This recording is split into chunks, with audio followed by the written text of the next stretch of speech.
The courtyard went silent when the bully shoved her into the fountain, water seeping down her back as the crowd laughed. Then a man in a janitor's jacket stepped between them, his voice steady, almost calm. Let her go. For a second, no one moved, like even the air was waiting to see what would happen next.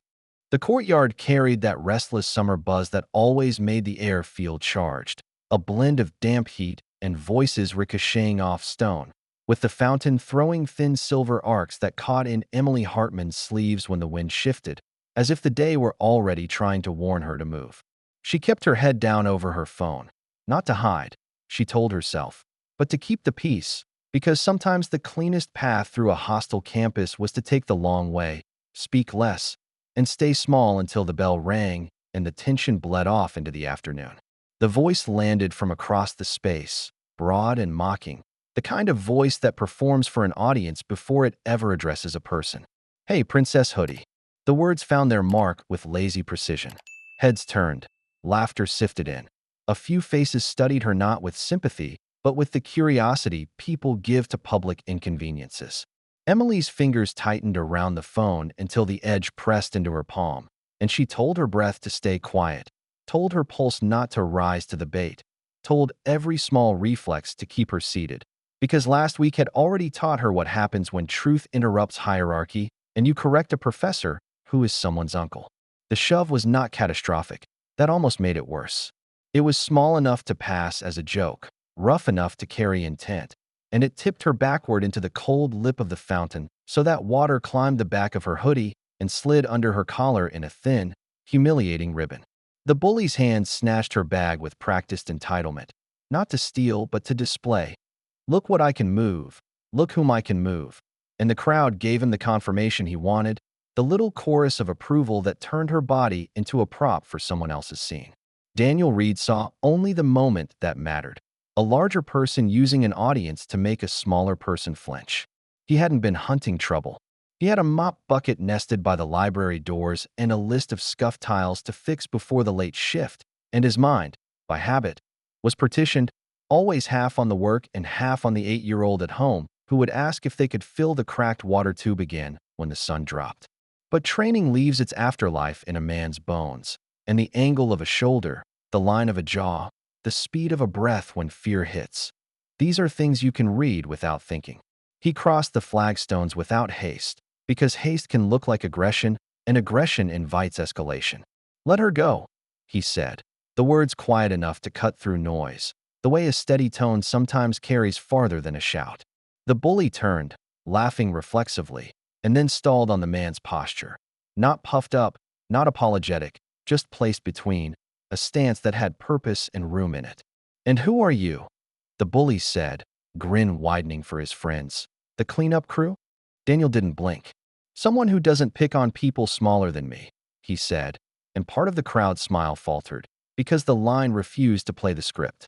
Emily watched his shoulders form a wall that did not trap her, only made space where she could breathe. For an irrational second, she thought of how a hallway feels instantly safer when a door opens into it. That was the texture of this moment, air where there had been pressure. You've got two choices, Daniel said, voice still calm, weight still even. Walk away now, or wish you had. It wasn't a threat. It was a measurement, like telling a storm what the coastline will and will not allow. Something in the cadence told a history the campus did not know. Nights under foreign stars. Arguments diffused before they bloomed. The discipline of intervening only as much as protected the living. The bully's hand loosened. Bags don't belong to hands that doubt themselves, and in that hesitation the performance collapsed. He dropped the strap like it bored him, threw a final glance at his audience, and stalked away with a muttered curse that sounded smaller than he meant. The laughter did not accompany him. It leaked out onto the stone and went thin, shame-colored. Emily stayed where she was for a beat longer, because leaving too quickly can look like fleeing, and she needed the dignity of stillness before motion. Then she straightened, water seeping cold beneath her hoodie, and lifted the bag to her shoulder. You didn't have to do that, she said, and she meant the risk, the attention, the way he had chosen to draw fire that wasn't his. Daniel's mouth tilted, almost a smile, but nothing performative. Yes, he said, in a tone that did not invite argument. I did. Up close, his face had the weathered steadiness of someone who lived outdoors in a life before this one. A man who read the horizon as a working document. He tipped his head slightly, assuring himself she was steady on her feet, then stepped aside so the opening he'd made belonged to her and not to him. The onlookers found their conversations again with the sheepish hurry of people returning to tasks after the power flickers back. The fountain hissed. The mop bucket by the door waited.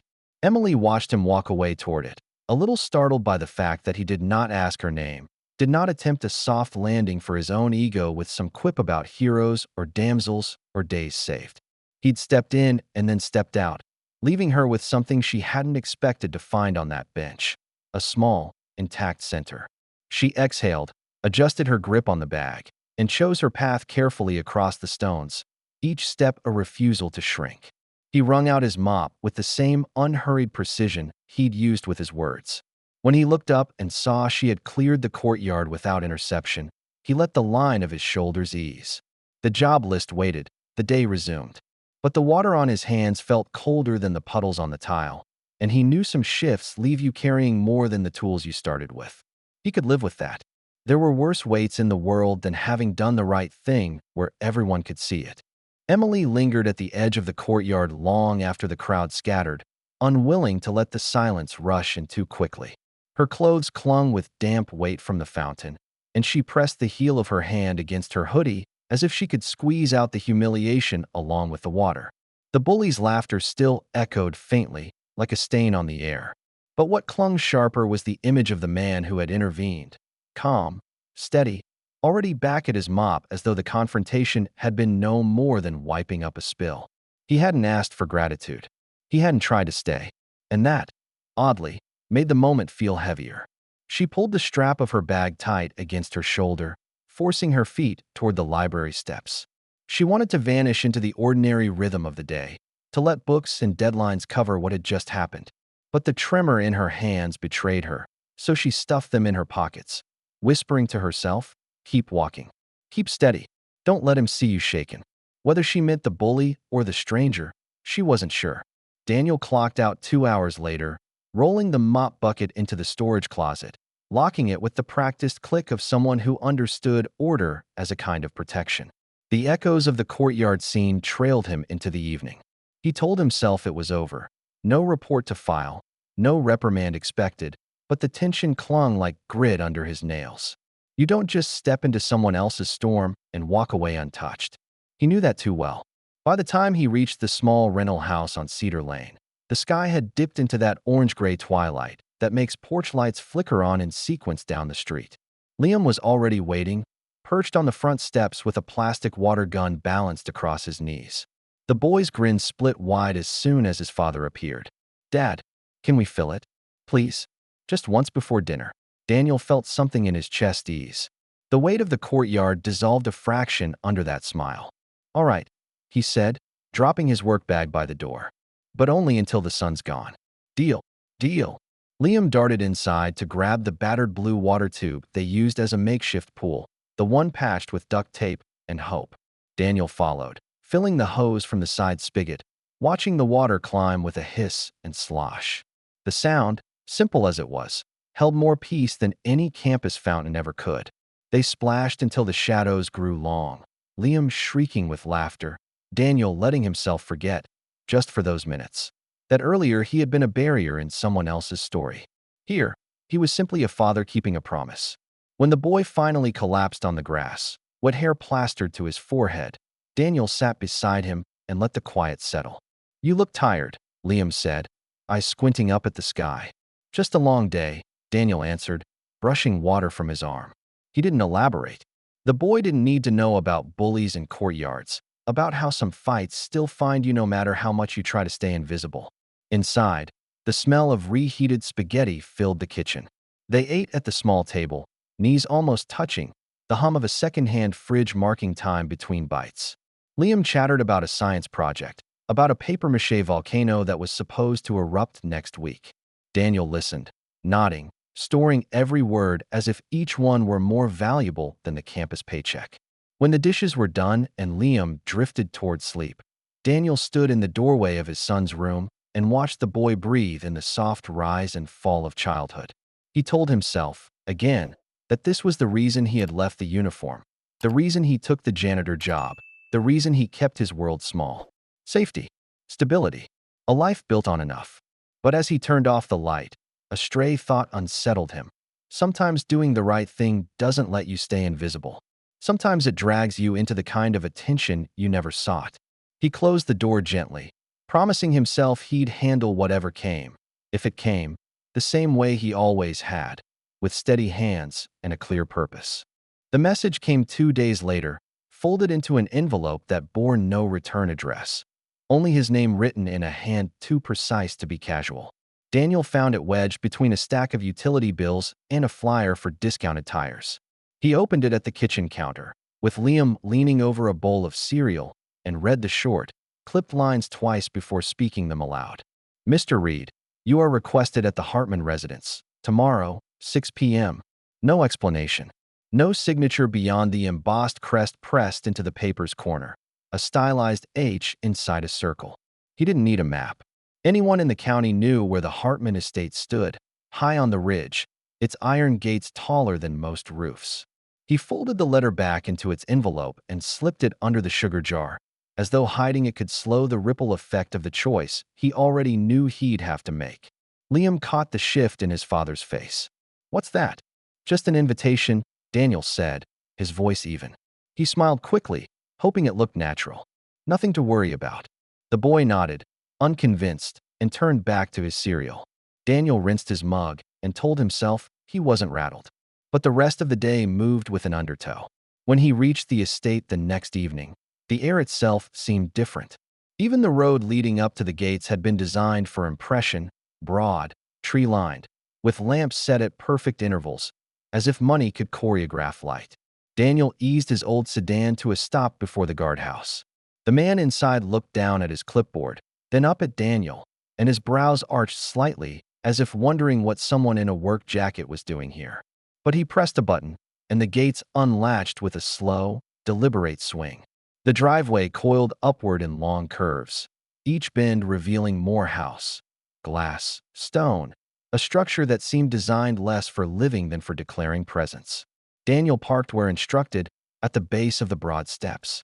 For a moment, he sat still, hands loose on the steering wheel, cataloging the quiet. He had stood in compounds before, overseas, with walls higher and locks tighter, but this was different. This was wealth built into architecture, power distilled into landscaping.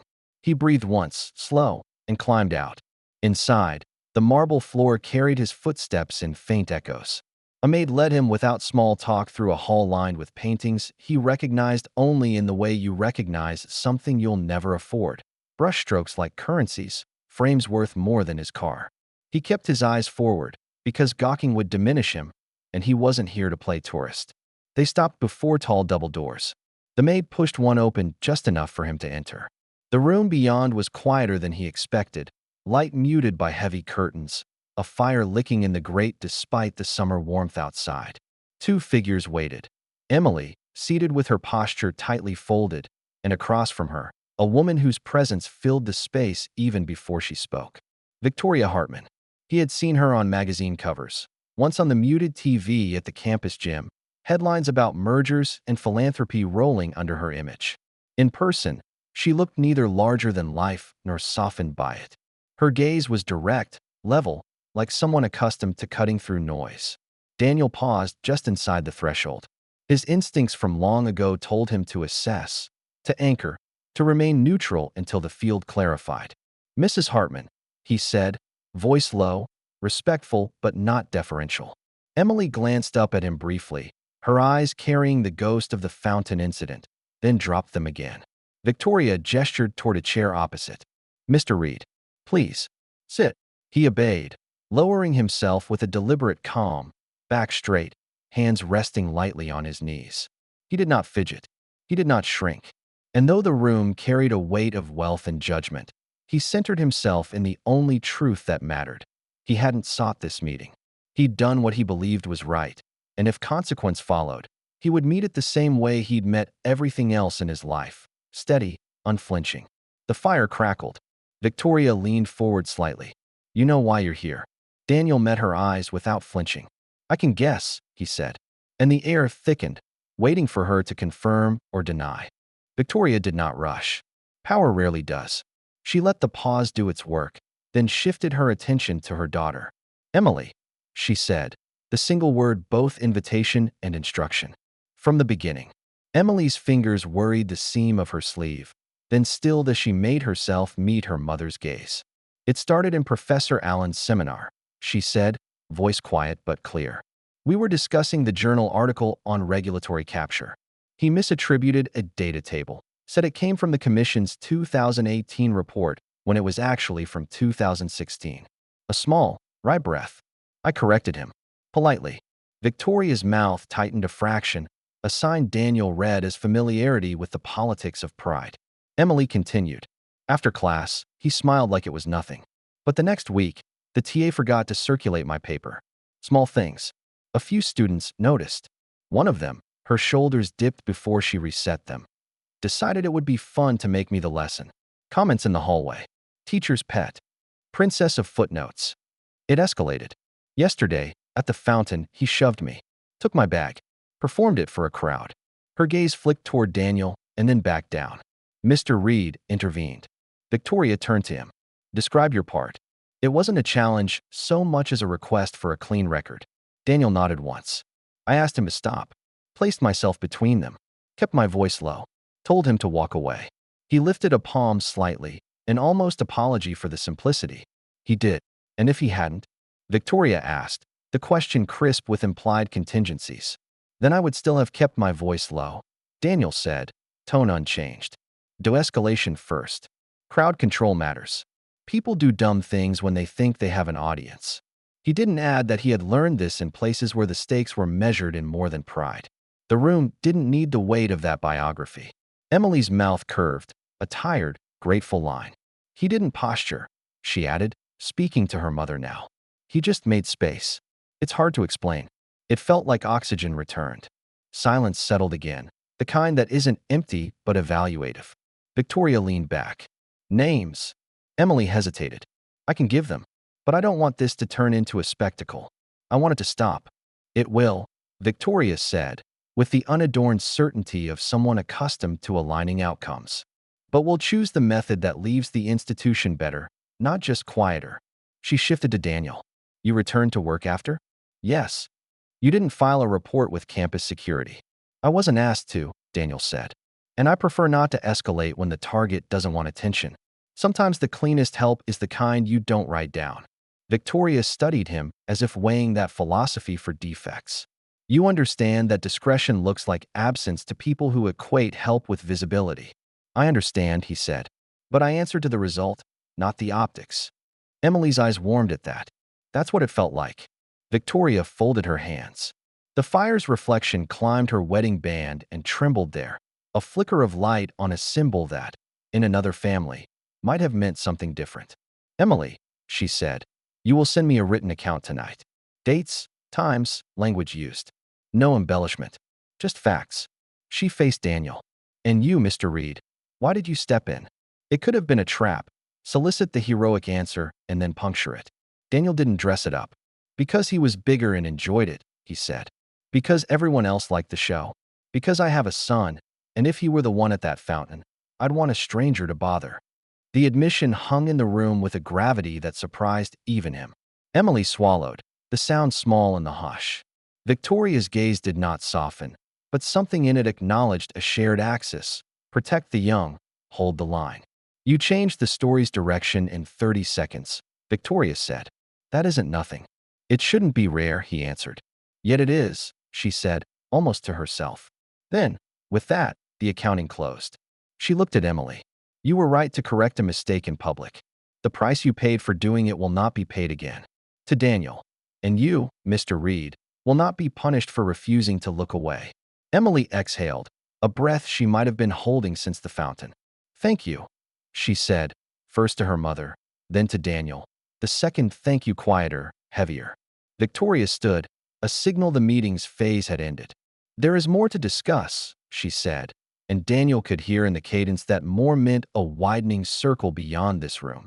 Policy, culture, consequences. But before the machinery of influence began to turn, she wanted the human ledger balanced. "Any injuries?" she asked. "Only my pride," Emily said, managing a thin smile. "Pride grows back better when it's pruned for the right reason," Victoria replied. She checked the mantel clock, then faced Daniel once more. "You've given me facts and restraint. That combination is rarer than it should be. I don't forget it." Daniel inclined his head, neither minimizing nor amplifying the moment. He did not ask what would happen next. He suspected, correctly, that asking would not change her timeline by a minute. Victoria's final glance flicked to the envelope on the side table, the same crest as the letter that had summoned him, and then back to him. "Stay a moment, please. Emily and I will confer." Mother and daughter rose and stepped into the adjoining study. The door remained ajar, not enough for words to pass, but enough for their silhouettes to register as movement. Two figures in quiet conversation, one learning how to be brave in public, the other remembering how to teach it. Daniel remained seated, hands still, breath even. He had delivered the truth and accepted its silence. Whatever door opened next, he would walk through it the same way he had crossed the flagstones by the fountain. Steady, not seeking noise, but unwilling to leave a wrong unmeasured. When Victoria and Emily returned from the study, the younger woman excused herself with a quiet nod. Daniel rose slightly as she passed, a small gesture of courtesy, then settled again when the door clicked shut behind her. The air felt different now, less about incident reports, more about assessment. Victoria Hartman remained standing, hands clasped loosely before her, gaze steady. She didn't bother with ceremony.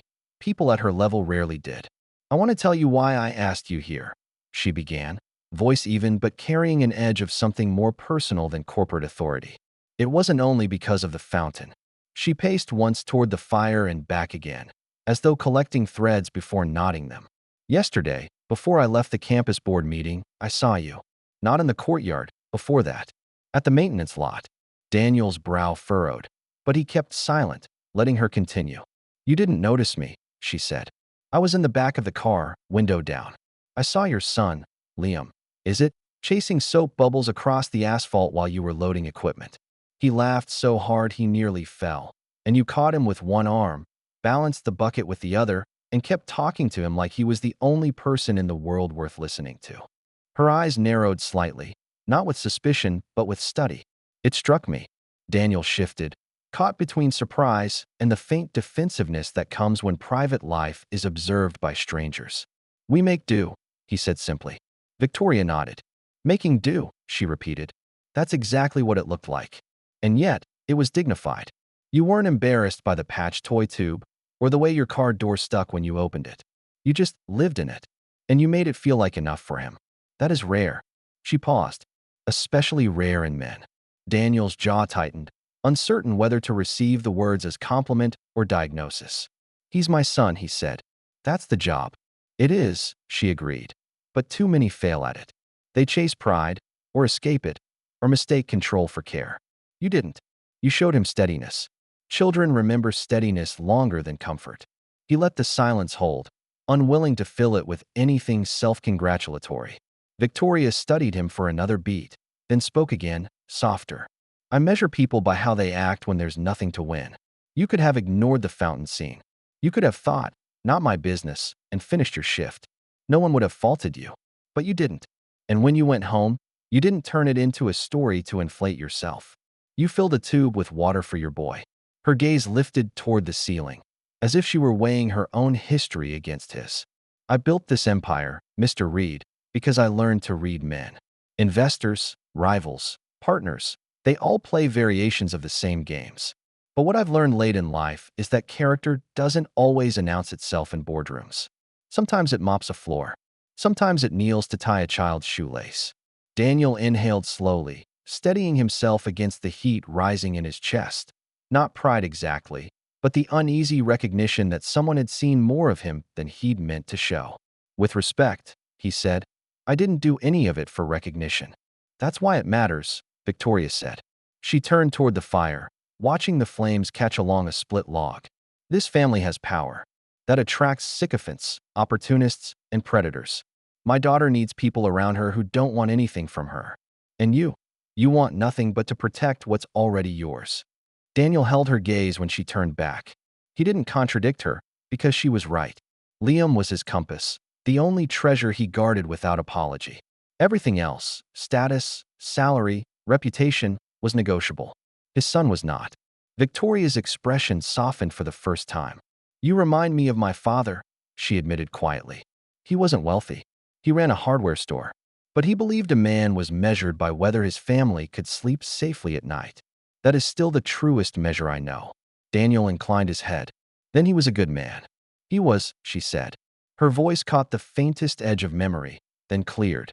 "Which is why I don't let people like the professor's nephew run unchecked. Integrity is a standard, not a luxury." The clock on the mantel chimed the half hour. Victoria drew a breath, refocused, and straightened. "Mr. Reed, you've given me clarity. Now I'll give you something in return." Daniel waited, posture level, the way he had when commanders outlined missions, accepting that the next words might set a path he hadn't anticipated. Victoria didn't return to her chair. She remained standing, as if the ground itself were the desk she needed. "This will be simple," she said. "I want you on my security team, corporate, not personal. Day shift to start. The work is visible but quiet. Entry protocols, incident response, training staff to recognize risk without manufacturing it." She let the words settle. "You will report to my head of security. Your scope will include the campus properties we endow." Daniel didn't move. He had learned long ago that important offers test you twice, once with the proposition and again with the silence that follows. "Why me?" he asked finally. "When you can hire anyone?" Victoria's mouth quirked. "Because anyone is often the problem.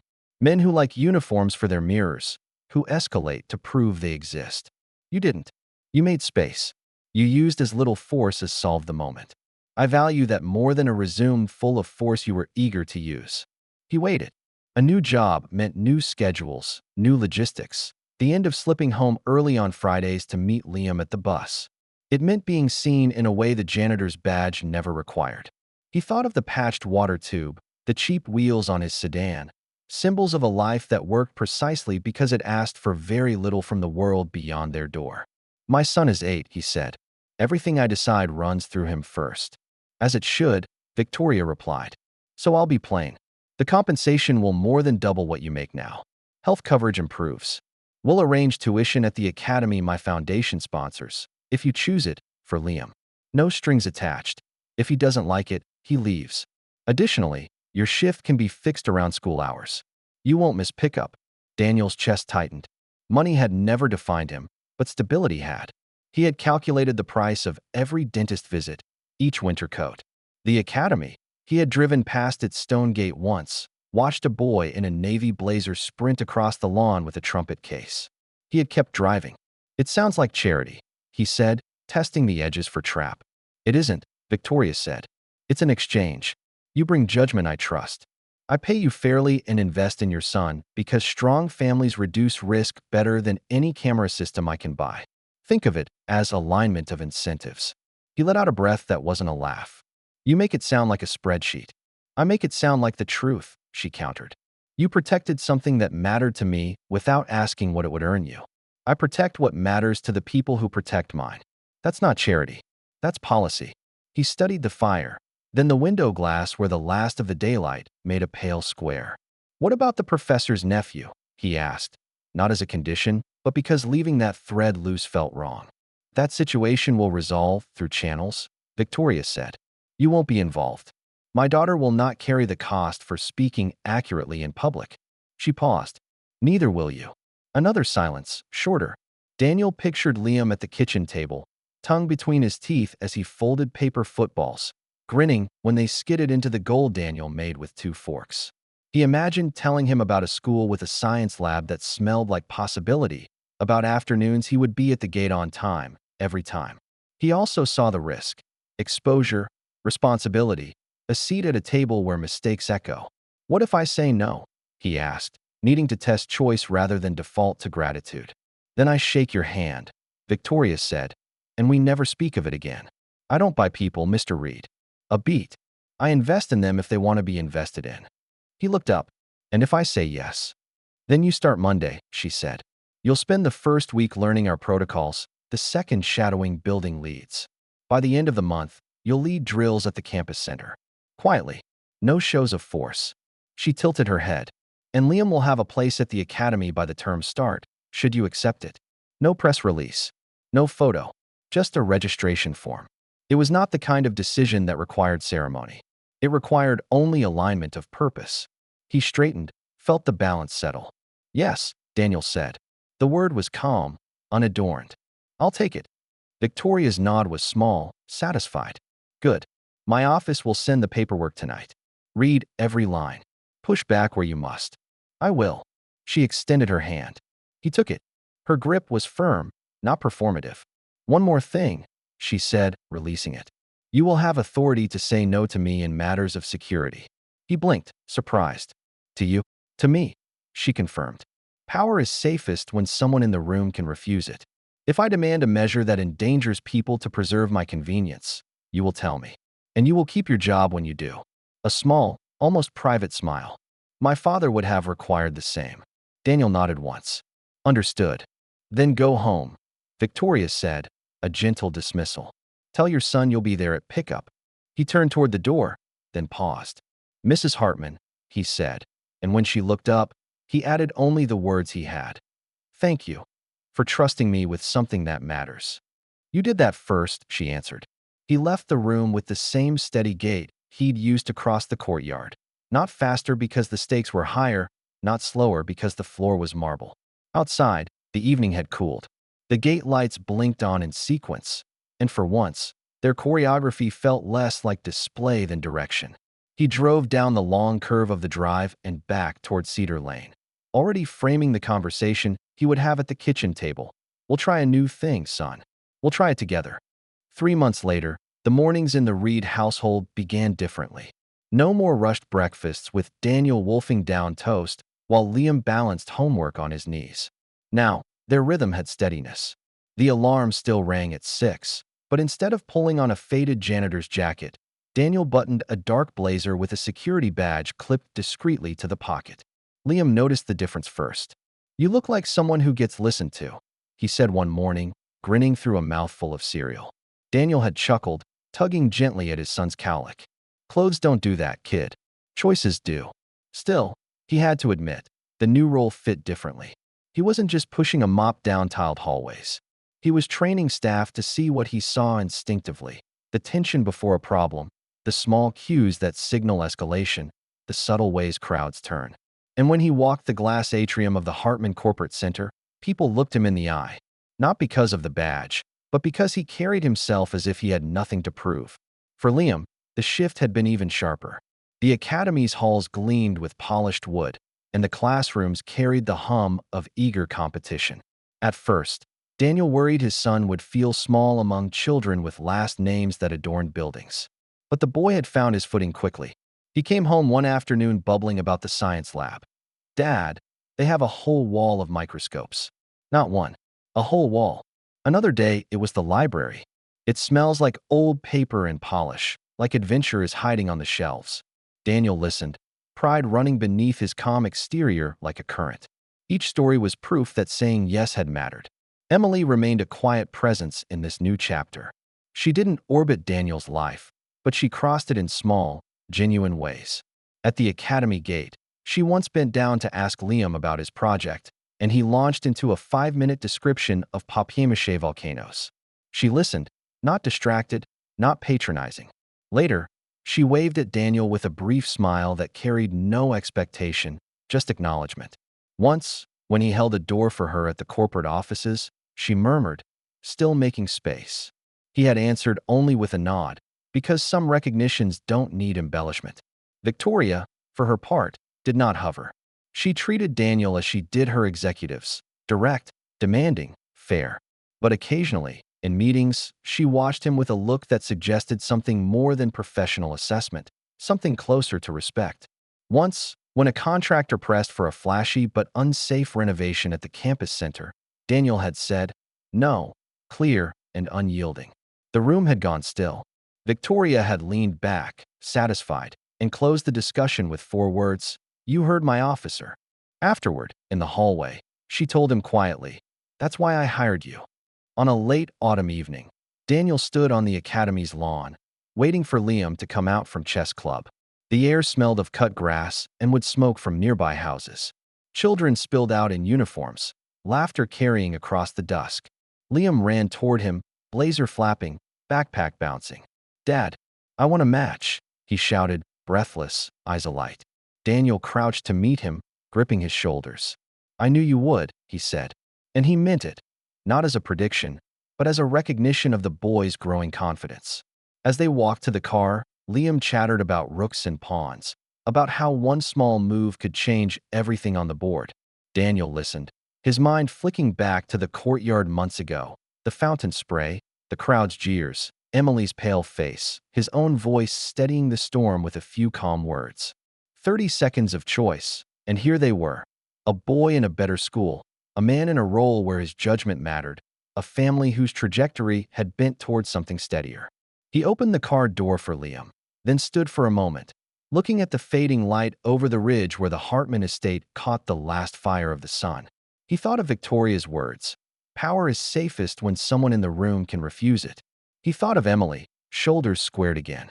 And he thought of Liam, who was humming now in the back seat, untroubled, safe.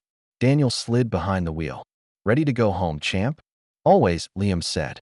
The engine turned over, headlights caught the road, and father and son drove into the evening. Not chasing grandeur, not escaping shadows, but carrying forward the quiet truth that one act of steadiness can redraw the map of a life.